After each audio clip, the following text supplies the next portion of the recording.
I will remote view your home to see what's happening.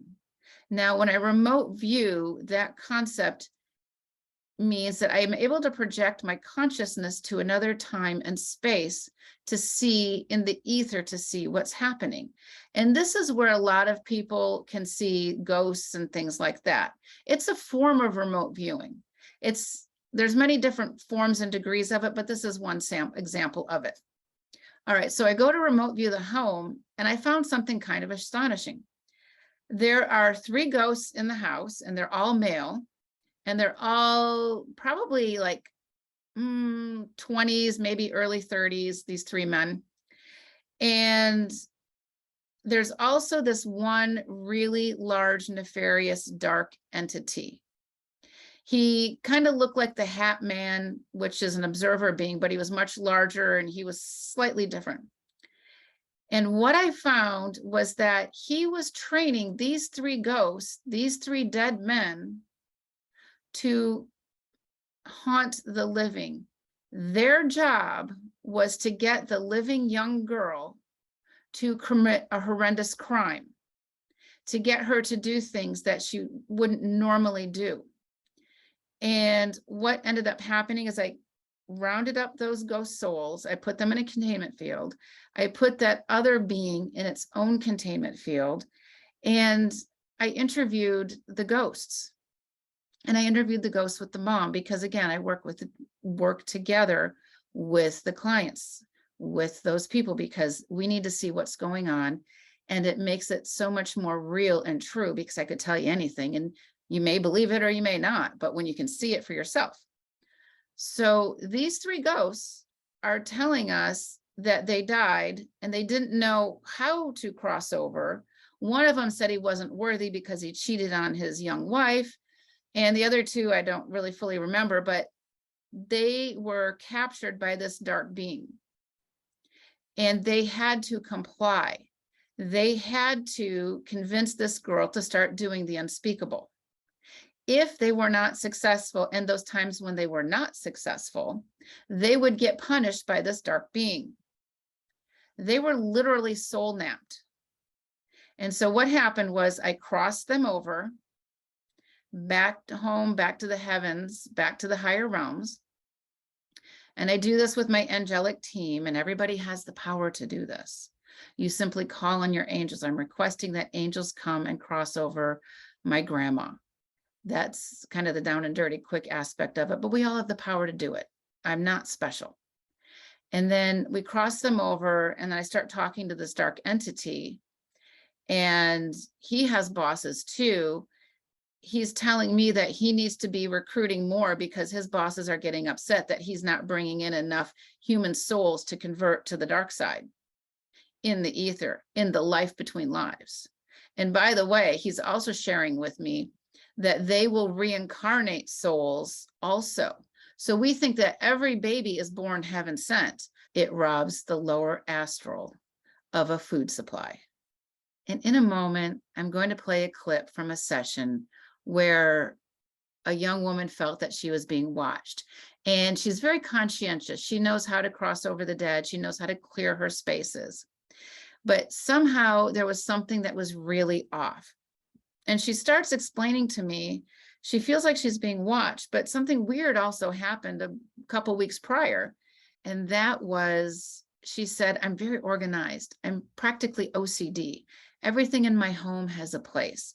You know, my sweaters are organized in rainbow color, very organized. She goes, but the weirdest thing happened is that I realized I was missing 2 pairs of panties. And I know that that's not me. They should be exactly there. She goes, but the weird thing is I had a maintenance guy over and a pest control guy over. And I thought, well, that's weird. I've known them for years. They would never do anything like this. So listen to this clip and you'll find out what happened. Do you know the male at all? If it is Grady, yeah. Okay. Yeah. If it's the same person, he didn't do some good things in this life. Okay. And He had some demons, or he Have we, and alcohol. did we cross, we didn't cross him over before? Or did, No, he recently Okay. passed. okay. And how well did you know him? I didn't know him later into life. He was my brother's biological dad. Okay, We shared the same mom. okay. And was he abusive or what's, He was abusive to my mother. okay, because I feel like he's an alcoholic. Did you say that? Yeah, and abused drugs. Okay, And he was in prison for a long time. okay. When did he die? March. All right. I want to ask Grady some questions and I want some honest answers. Is he willing to do that? Yes. Oh, yes. Okay. Is he feeling warmer now that he's in the circle? Yes. Can he relax now that there's nothing after him? Yes. Okay. Does he need anything else right now? No. Has he been in your apartment since he died? Oh, yes. Yeah. That makes me uneasy. Yeah. Well, that's not going to happen anymore. Okay. What was he doing in your apartment? Oh my gosh. I feel like he has a connection to the underwear. Yep. Oh, that's so, I feel like that's just the person that he was. I'm trying not to judge that. But if it is, it is. Okay. It is, yep. Did he take the underwear? Yes. Yeah. Did he take it through the pest control guy? Yes. Okay, the pest control guy probably has a weak auric field. Did he jump into the pest control guy's body? Or did he mind control the pest control guy? I feel more mind. Me too. Oh, and I feel so violated because I'm my mother's daughter, and I feel like he took advantage of that. Yeah. And she wasn't here to protect me. But I'm not saying that because she crossed over. Right. No, I get that. Um, Wow. so why did, My- go ahead, I'm sorry. I feel like my brother would be very angry with him. Yeah.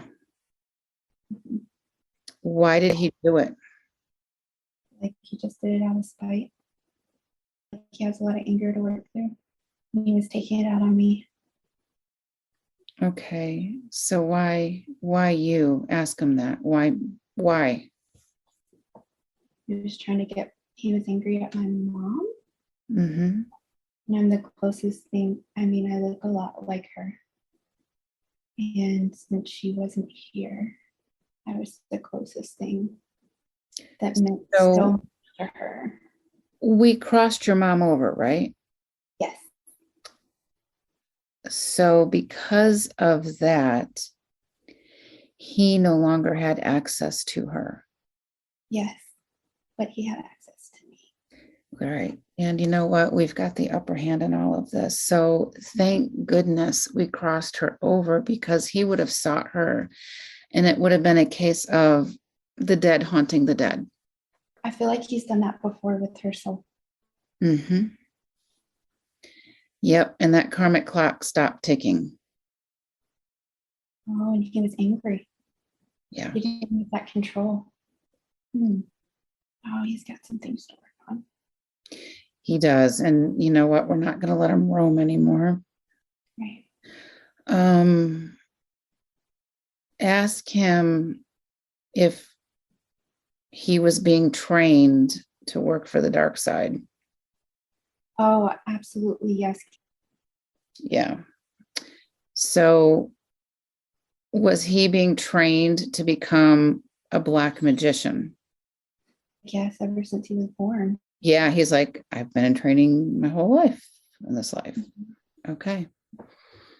That makes sense with all of his actions in this lifetime. Here are some basic myths about ghosts and the dead. We've been programmed to believe that bad people deserve to go to hell, that if somebody commits suicide, that they somehow committed this unreversible crime and they're doomed to eternity in the lower astral or in the hells.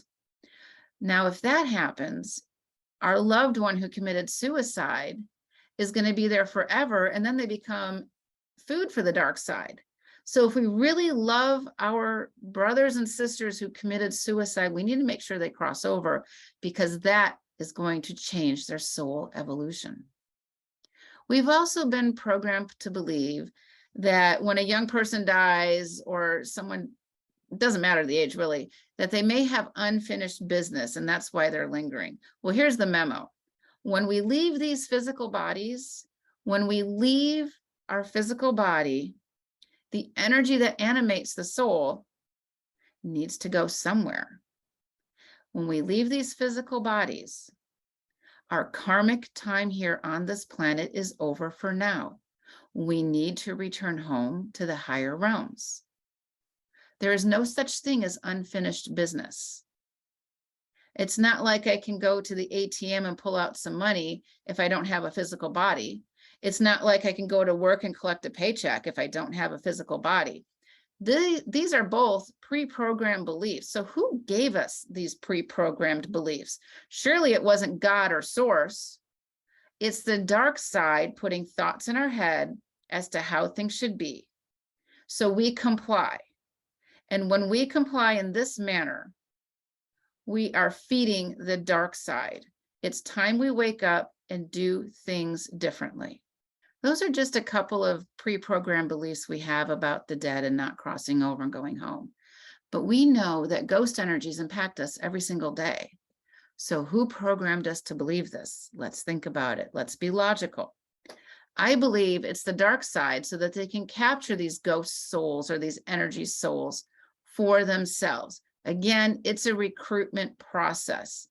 Every team needs a recruitment department. And it's rather egotistical to think that humans, living humans, are the only ones that have recruitment or staffing needs. We need to understand that when the dark side left the light of God's source, they then found themselves in a desperate situation of needing an endless supply of energy or food. We are light beings from God, from source, creator, whatever your word is. And the dark ones have been utilizing us as their food source for many, many millennia. We need to stop this. They feed off of our fears. They feed off of our traumas and dramas. They feed off of us, especially as ghost energy in that lower astral. We need to stop this, and we have the power to do so.